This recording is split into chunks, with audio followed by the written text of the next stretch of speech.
नमस्कार दोस्तों, स्वागत है आपका साइंस जर्नी में। आज की वीडियो बहुत ही धमाकेदार होने वाली है। इस वीडियो को अंतिम तक देखिएगा। बहुत लोगों की आंखें खुली रह जाएंगी, गला रुध जाएगा, जिह्वा फटने वाली है।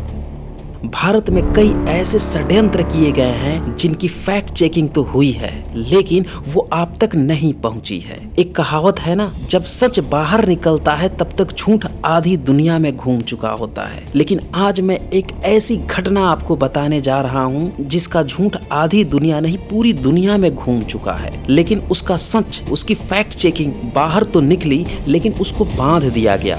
वहाँ पे भी षड्यंत्र किया गया और इसके लिए मैं भारत के इतिहासकारों को भी बराबर दोषी मानता हूँ जिन्होंने इस सच को छुपाए रखा। दरअसल हुआ ये था कि जब ब्रिटिश भारत में आए तो उन्होंने भारतीयों का इतिहास लिखना शुरू किया। उन्होंने सच खोजना शुरू किया और एक सवाल खड़ा कर दिया कि भाई तुम तो कहते हो कि तुम्हारे पास वेद है, रामायण है, महाभारत है, तमाम ऋषि मुनि की किताबें हैं, तुम्हारे पास चाणक्य नीति है, तुम लोग जय अजय रहे हो, फिर गुलाम कैसे हुए? तब ब्राह्मणों को कुछ समझ में ना आया। इन्होंने भारत के जो मूल निवासी थे, जो पिछड़े थे, अति पिछड़े थे, जो आदिवासी लोग थे, इनके सम्राटों को नीचा दिखाकर इन्हीं पर ठीकरा फोड़ना शुरू कर दिया ताकि इनकी कायरता मुगलों के प्रति, मुस्लिमों के प्रति, इनकी चाटुकारिता, लंपटई, ये सारी चीजें छुप सके।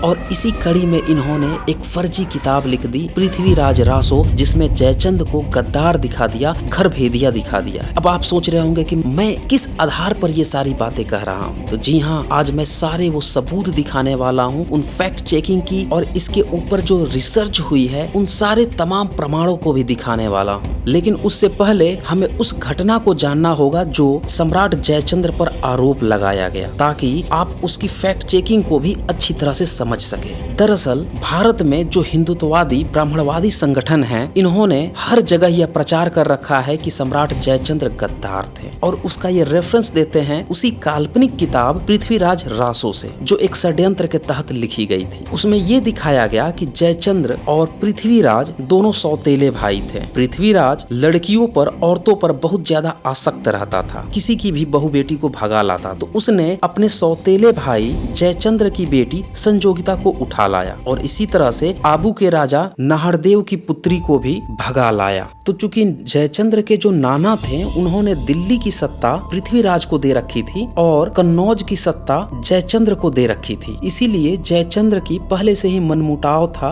पृथ्वीराज से। और जब उनकी पुत्री को भी वो भगा ले गया, यानी अपनी भतीजी को भगा ले गया, तो फिर इन्होंने निमंत्रण दिया शहाबुद्दीन गौरी को, ऐसा बताया गया है इस पृथ्वीराज रासो में। और फिर शहाबुद्दीन गौरी जब आक्रमण करता है भारत पे तो वो पृथ्वीराज को मार गिराता है, लेकिन सच्चाई इससे पूरी तरह उलट है। दरअसल ब्रिटिश काल में जब सारे रॉक इंस्क्रिप्शन, जो समकालीन नोट्स थे, उनकी लिपि और भाषा के आधार पर उनमें जो लिखावटें थी, उनकी गहन रिसर्च चल रही थी, तब पृथ्वीराज रासो में जो बातें लिखी थी उसकी सच्चाई, उसकी फैक्ट चेकिंग का जिम्मा सौंपा गया था महामहोपाध्याय डॉक्टर गौरी शंकर हीरा चंद्र ओझा को। ये डॉक्टरेट थे और इन्होंने पूरी तरह से इसकी जांच पड़ताल की। जो उस समय के समकालीन इंस्क्रिप्शन थे 12th सेंचुरी के, 13th सेंचुरी के और आसपास के, और जितनी भी समकालीन नोट्स थे उन सबको मिला जुला कर यह बताया कि यह पृथ्वीराज रासो किताब की सारी बातें काल्पनिक है, फर्जी हैं और ये किताब काफी बाद में लिखी गई है, 16वीं सदी से तो पहले की ये कतई नहीं है। उन्होंने ये बात फैक्ट चेकिंग की थी। फिर इसके बाद ये बातें कुछ इतिहासकारों ने भी लिखा, लेकिन बाकी के जितने इतिहासकार हैं वो इस पर मौन हो गए और ब्राह्मणवादी संगठनों को पूरा मौका दिया गया ताकि वो सम्राट जयचंद को बदनाम करते रहें। दरअसल डॉक्टर ओझा ने जब जांच पड़ताल की थी तब उन्होंने पाया कि ये जो बताया गया है कि पृथ्वीराज को शहाबुद्दीन गौरी अपने देश में ले गया था, ये बात झूठी है, क्योंकि अन्य कई समकालीन नोट से और कई सारे अन्य सोर्सेस से ये पता चला कि जब लड़ाई हो रही थी तो पृथ्वीराज चौहान हाथी पर से कूदकर घोड़े पर बैठकर भागने लगा था। जब उसकी सेना हारने लगी तो फिर शहाबुद्दीन गौरी के सैनिकों ने उसे नदी किनारे तट पर उसका गला रेतकर मार डाला। और उन्होंने ये भी बताया कि इसमें जो संयोगिता का किरदार स्थापित किया गया है पृथ्वीराज रासो में, वो एक काल्पनिक किरदार है। तीसरी बात कि पृथ्वीराज और जयचंद्र भाई भी नहीं थे और इसी तरह की तमाम सारी बातें जो उसमें कही गई थी वो सारी की सारी फर्जी निकलते गई और काल्पनिक निकलते गई। जैसे पृथ्वी पृथ्वीराज रासो में एक वाकया ये था कि पृथ्वीराज चौहान ने शब्दवेणी बाण सीखा था। शब्दवेणी बाण यानी कि शब्द सुनकर तीर धनुष से वहाँ पे सटीक निशाना लगाना, और ऐसी कला बताया गया था कि महाभारत का एक अमर चरित्र है अश्वत्थामा, उससे जंगल में पृथ्वीराज चौहान ने सीखी थी। तो ये बात भी पूरी तरह से झूठी काल्पनिक थी। इसी तरह से एक और किताब थी प्रबंध कोश, वो भी काफी बाद में लिखी गई और इसी पृथ्वीराज रासो के आधार पर उसमें भी कह दिया गया कि हाँ जयचंद गद्दार थे। तो ये जितनी भी रिसर्च हुई, इन सारे रिसर्च को सम्यक पब्लिकेशन के जो संस्थापक थे शांति स्वरूप बौद्धाचार्य जी, जो कि इतिहास के प्रकांड विद्वान थे, उन्होंने उसे कंपाइल करके एक किताब का रूप दिया। और वो चैप्टर डॉक्टर सुरेंद्र अज्ञात की किताब है भारत को किसने कमजोर किया, बुद्धिज्म ने या ब्राह्मणिज्म ने, उस किताब के परिशिष्ट पार्ट में दिया गया है। मैं इस किताब का लिंक डिस्क्रिप्शन में दे दूंगा। इसमें शांति स्वरूप बौद्धाचार्य लिखते हैं, भारतीय साहित्य ने भी जयचंद्र के प्रति जो अन्याय किया है, शायद ऐसा अन्याय अन्य किसी व्यक्ति के साथ नहीं हुआ है। कतिपय इतिहासकारों ने भी एक तरफा दृष्टिकोण अपनाकर जयचंद्र के प्रति भारतीय जनता के मन मस्तिष्क में उपेक्षा, घृणा और अनादर उत्पन्न करा दिया है। यदि जयचंद्र के शिलालेख और चंद्रराज लेख नामक ग्रंथ के तिब्बती संस्करण न मिले होते तो आज भी देशभक्त जयचंद्र भारत के एक कलंकित कुपुत्र के रूप में ही जाना जाता। इन सारे सोर्सेस से ये पता चला कि सम्राट जयचंद्र तो भारत के महान देशभक्त थे। इनको तो एक षड्यंत्र के तहत बदनाम किया गया है। क्यों बदनाम किया गया? क्योंकि ये बौद्ध थे और आपको पता है जीतने वाला ही इतिहास लिखवाता है। और जैसे ही भारत में 9th सेंचुरी से 12th और 13th सेंचुरी के दौरान में बौद्धों का कत्लेआम किया गया, उनकी यूनिवर्सिटीज को बर्बाद किया गया, उनके संसाधनों को बर्बाद किया गया, इसी कड़ी में ब्राह्मणों ने जयचंद्र को बदनाम किया। वो तो शुक्र मनाइए कि बौद्ध इतने बुद्धिजीवी होते थे जो रॉक इंस्क्रिप्शन लिखवाते थे, बहुत सारी किताबें लिखते थे, और यही कारण है कि आज भी भारत में जितने भी रॉक इंस्क्रिप्शन मिलते हैं, समकालीन नोट्स मिलते हैं प्राचीन काल के, वो सारे के सारे बौद्धों के होते हैं, जैनों के होते हैं या श्रमण परंपरा के होते हैं। और रॉक इंस्क्रिप्शन झूठ नहीं बोलते, उसमें कोई मिलावट नहीं होती। वो कागज के पन्ने नहीं है जो 100-200 सालों में गल जाएंगे और दोबारा लिखने वाला मिलावट करके उसमें लिख देगा। तो अब ये सवाल उठता है कि सम्राट जयचंद्र का अपना इतिहास क्या था। इस पर मैं संक्षिप्त में प्रकाश डाल देता हूँ। जयचंद्र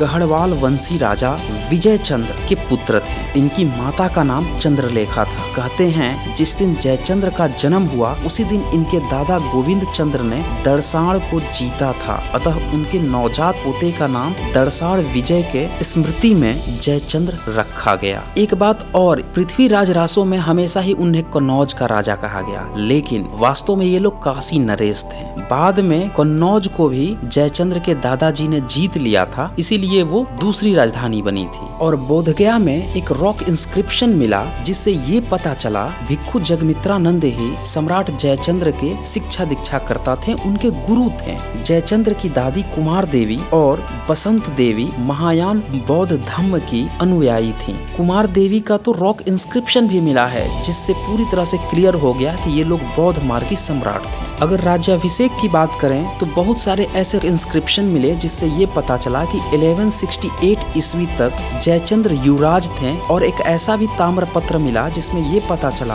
कि 1170 ईस्वी में इनके पिता विजय चंद्र की मृत्यु हुई और तब सम्राट जयचंद्र का राज्याभिषेक हुआ और ये भावी प्रतापी सम्राट बने। उसी रॉक इंस्क्रिप्शन में लिखा गया कि 1170 ईस्वी में आषाढ़ माह के शुक्ल पक्ष की 6 तारीख को, जिस दिन के रविवार था, सम्राट जयचंद्र का राज्याभिषेक हुआ था। राज्याभिषेक के बाद जयचंद्र ने अपना विजय का सिलसिला शुरू किया। इन्होंने सबसे पहले जो बंगाल की सेना थी, जिसने जैसे ही सुना कि इनके पिता की मृत्यु हुई है, उसने मगध पे धावा बोल दिया। तब सम्राट जयचंद्र ने जवाबी कार्रवाई के तौर पर जो बंगाल के सेनवंशी थे उनके दांत खट्टे कर दिए और फिर सेनवंशी भाग खड़े हुए। ये वही सेनवंशी हैं जिन्होंने जब खिलजी नालंदा को जला रहा था तब ये चुप होकर तमाशा देख रहे थे, या यूं कहें इन्होंने खिलजी से नालंदा को जलवाने दिया। इसके बाद कालिंजर के चंदेल राजा मदन वर्मदेव से इनकी लड़ाई हुई और उसके बाद से मदन वर्मदेव देव को हार का सामना करना पड़ा। इसके बाद भौरों पर भी इन्होंने चढ़ाई की थी, खोंड को भी अपने आधिपत्य में कर लिया और इन सब के सबूत मिले हैं। 14 कॉपर इंस्क्रिप्शन और कई सारे रॉक इंस्क्रिप्शन मिले हैं जो इन लड़ाइयों की दास्ता बता रहे हैं और ये बता रहे हैं कि जयचंद्र कितने बड़े सूरवीर महान भारत के सम्राट योद्धा थे। प्रबंध कोश किताब में तो ये तक लिखा है कि जयचंद्र ने 700 योजन पृथ्वी पर विजय प्राप्त की थी। अगर सांस्कृतिक कार्य को देखें तो जयचंद्र ने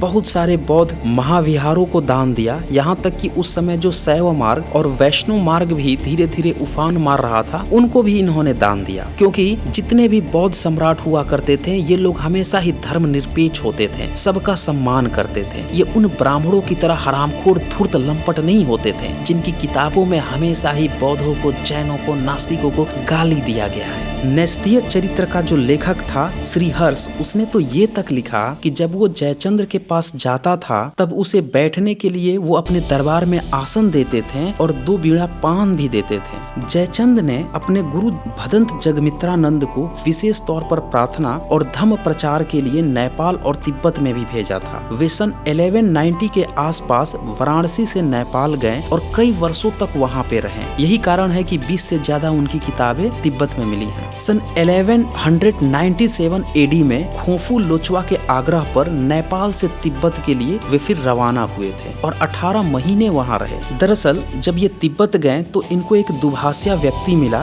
जो कि भारत की जो पाली भाषा थी उसको भी जानता था और वो तिब्बत की भी भाषा को जानता था। और ये वही व्यक्ति था जो 1199 एडी में जब बौद्धों का जो महाविद्यालय था विक्रमशिला उसको भी नष्ट कर दिया गया, तो वहाँ के जो श्रीभद्र थेर थे उनको तिब्बत देश ले गया था। आपको याद होगा ये वही दौर था जब विक्रमशिला को नष्ट किया गया और इसी के इर्द गिर्द 3-4 साल 5 साल के अंदर में नालंदा महाविहार को भी जलवा दिया गया। अगर किलाओं की बात करें यानी कि फोर्ट कंस्ट्रक्शन की, तो जयचंद्र ने बहुत सारे फोर्ट बनवाए थे। उनके जो फोर्ट मिलते हैं वो कन्नौज, इटावा, असाई और गंगा के किनारे कुर्रा में बनवाए थे और इन दुर्गों में बहुत बड़ी संख्या में इनकी सेना रहती थी। और यही कारण था कि सम्राट जयचंद्र इतने सारे विरोधियों के बावजूद भी 24 इयर्स तक आसानी से शासन किए थे। तो इससे साफ साफ पता चलता है कि जब पृथ्वीराज रासो जब लिखा जा रहा था तो उसको ज्यादा जानकारी नहीं थी। उस धूर्त को तो ये भी जानकारी नहीं थी कि जयचंद्र के समकालीन कौन थे। पृथ्वीराज रासो का लेखक लिखता है कि मेवाड़ का राजा समर सिंह तारावाड़ी के युद्ध क्षेत्र में मारा गया, लेकिन जब जांच हुई तो पता चला कि समर सिंह तो पृथ्वीराज से 150 साल पीछे हुआ था, फिर उसके साथ युद्ध में कैसे मारा गया। इसी तरह से जो पृथ्वीराज रासो में लिखा गया है नाहरदेव की बेटी को पृथ्वीराज उठा लाया था, जब इसकी भी फैक्ट चेकिंग की गई तो पता चला कि नाहरदेव तो पृथ्वीराज से शताब्दियों पहले हो चुका था, तो फिर उसकी बेटी तो कब की बूढ़ी होकर पृथ्वीराज चौहान से भी पहले मर चुकी थी, तो उसकी बेटी को ये कहां से उठा लाया। तो आप ये तमाम सबूत देख रहे हैं कि जिन किताबों के आधार पर सम्राट जयचंद्र को गद्दार कहा गया वो कितनी झूठी, मक्कार, धूर्ततापूर्ण लिखी गई है। और जो रॉक इंस्क्रिप्शन, कॉपर इंस्क्रिप्शन और जो समकालीन नोट्स मिल रहे हैं वो सम्राट जयचंद्र को देशभक्त बता रहे हैं। अब आते हैं उस पोर्शन पर जहां से जयचंद्र को अपने विरोधियों का डटकर सामना करना पड़ा। दरअसल 1192 में जब पृथ्वीराज चौहान को शहाबुद्दीन गौरी ने मार गिराया, तब उसके 1 से 1.5 साल बाद यानी 1193 एडी में जो यवन थे यानी कि जो मुस्लिम थे उन्होंने पश्चिम के इलाकों से एक हल्का सा हमला किया। जयचंद्र ने इस हमले को असफल कर दिया और इसी बीच जो सैन वंशी थे,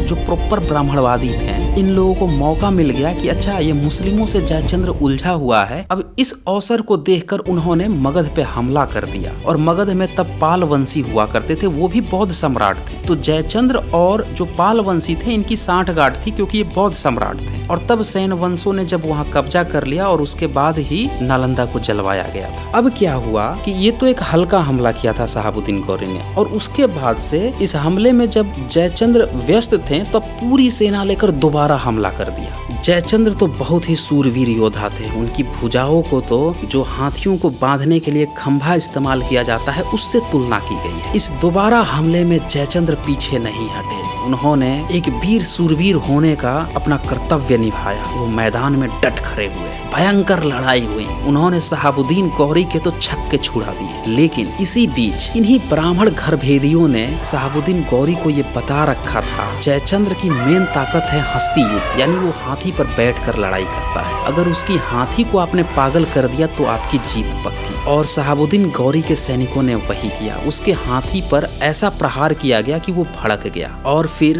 भारतवर्ष का अंतिम महाप्रतापी सम्राट युद्ध क्षेत्र में वीर गति को प्राप्त हुआ। और इसके बाद शहाबुद्दीन गौरी तो अपने देश लौट गया, लेकिन यहीं के पंचमंगिया, यही ब्राह्मणवादियों ने जो लूट खसौट मचाई कन्नौज में, वाराणसी में, सारनाथ में और पूरे भारत में, और जिस तरह से बौद्धों का कत्लेआम किया, पूरी तरह से भारत की जो एक्चुअल संस्कृति सभ्यता थी उसको नष्ट करवा दिया। लास्ट में मैं शांति स्वरूप बौद्धाचार्य का लिखा हुआ कुछ स्टेटमेंट दिखाना चाहता हूं, जिसमें वो लिखते हैं, भारत के इतिहासकार एक तरफा इतिहास लिखने के लिए संसार भर में बदनाम हैं। वे हमेशा से ही अपनी असफलताओं का ठिकरा औरों के सिर पर ही फोड़ते रहे हैं। बौद्ध धर्म विरोधियों ने षड्यंत्र करके पहले तो बौद्धों की स्थिति को दुर्बल किया, फिर सभी प्रकार की तोहमत उन्हीं के सिर पर मढ़ दी। हमारी समझ में नहीं आता कि जयचंद्र को देशद्रोही और गद्दार किस आधार पर कह दिया गया। तो दोस्तों, अब तक आपको समझ में आ गया होगा कि एक महान बौद्ध सम्राट देशभक्त जयचंद्र को बदनाम किया गया है। अगर आपको और भी डिटेल से ये बातें जाननी है तो पिन कमेंट में तथा साथ ही डिस्क्रिप्शन में मैं एक लिंक दे दूंगा, जहाँ पे मैंने लाइव स्ट्रीम करके इस पूरी घटना को और भी ज्यादा डिटेल्स में दिखाया है। वहां से आप लिंक क्लिक करके देख सकते हैं। तो आज बस इतना ही। जल्द ही मिलते हैं एक नए वीडियो के साथ।